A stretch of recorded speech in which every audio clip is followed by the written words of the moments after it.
ఈవేళ ఇది కర్రీ చేసేస్తున్నా చూడండి. టమాటో బఠానీస్ ఎలా రెడీ చేసేసుకొని ఉంచుకున్నా. హాయ్ ఫ్రెండ్స్, ఈవేళ కర్రీ చేయడానికి వీటిని రెడీ చేసేసుకున్నా. వీటితో కర్రీ చేసేస్తున్నా. సింపుల్ అండ్ కర్రీ ఎలా చేయడో చూపిస్తా. స్టార్ట్ చేసేద్దామండి. బాగా కట్ చేసేసుకొని ఉంచుకున్నా, రెడీ చేసేసుకున్నా. వాటిలో ఆయిల్ వేస్తున్నా. ఎంత సరిపోతుందో చూసి ఆయిల్ వేసేస్తున్నా. తగినంత ఉప్పు,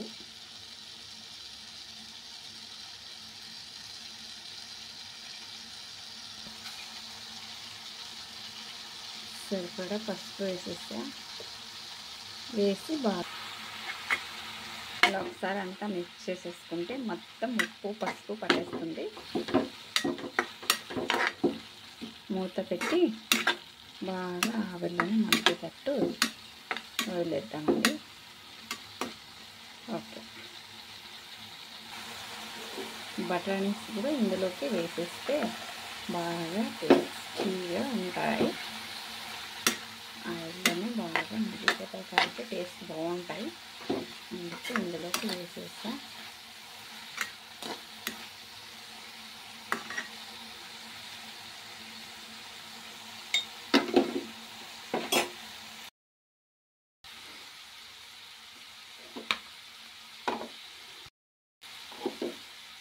ఎండిపోయిన కరివేపాకు కొంచెం కడిగి వేసేస్తున్నా.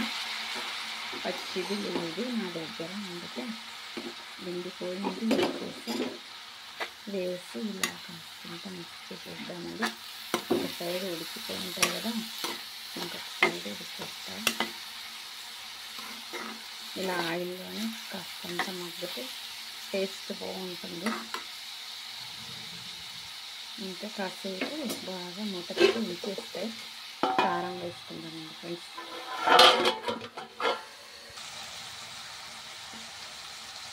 కారం సరిపడా కారం వేసి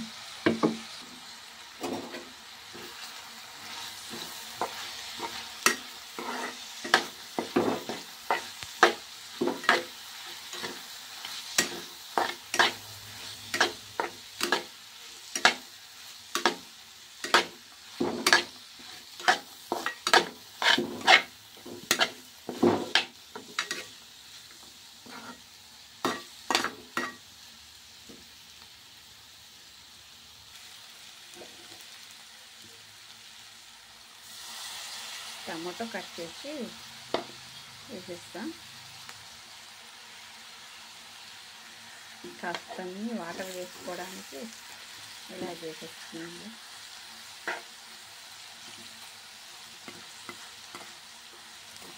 టమాటా కాస్తంత మగ్గిన తర్వాత కాస్త వాటర్ వేసుకుంటే, సిమ్లోనే ఉంచుకొని వాటర్ వేసుకుంటే బాగా వాటర్ ఇమిడిపోయిన తర్వాత దించేయడం.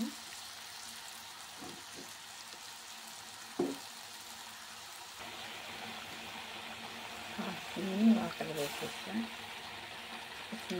ఎక్కువ వేసుకోకూడదు, కొంచెం వేసుకుంటే టేస్ట్ బాగుంటుంది. కొంచెం వాటర్ ఇమిడిపోతే టేస్ట్ సూపర్ ఇస్తుంది. ఒక స్పూన్ శనక్కాయల పౌడర్ వేసుకున్నాను. శనక్కాయల పౌడర్ వేసుకోవడం వల్ల టేస్ట్ బాగుంటుంది. ఇలా వేసి మూత పెట్టి ఉంచేద్దాం. మూత పెట్టేసి బాగా మగ్గిపోతే టేస్ట్ సూపర్ ఉంటుంది. చూడండి, టమాటో బాగా ఉడికిపోయింది. ఈ రసం కూడా ఇంగిపోయింది. ఇలా అయిన తర్వాత ఇలాగ బాగా మిక్స్ చేసేసి మొత్తం కలిసిపోతుంది.